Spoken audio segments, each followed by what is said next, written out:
ازاي تكون شخص مؤثر من غير ما تمثل؟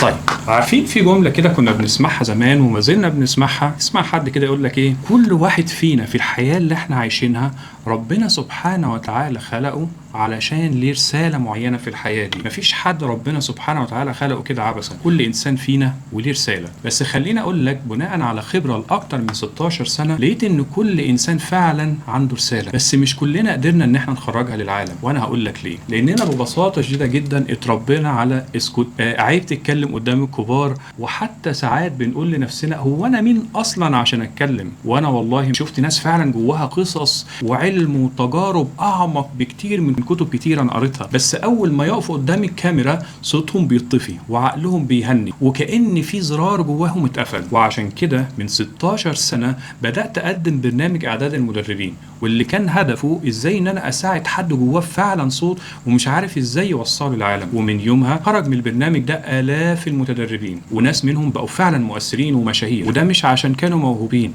ولكن عشان عرفوا ازاي يبدأوا صح. وفي الاخر افتكر دايما ان انا هنا عشان افكرك ان جواك نور يستاهل يتشاف، وحكاية تستاهل تتحكي، وصوت في ناس كتير مستنيين هم يسمعوه. وعايزك تقول لي بصراحة، يا ترى ايه الحاجة اللي جواك ونفسك فعلا توصلها للناس؟ عايزك تكتبها لي في كومنت. ولو حسيت ان الوقت جه، يبقى فعلا كورس اعداد المدربين معمول مخصوص عشانك انت، مش بس عشان تتغير، ولكن عشان كمان تقدر توصل صوتك ورسالتك لكل الناس. وشكرا.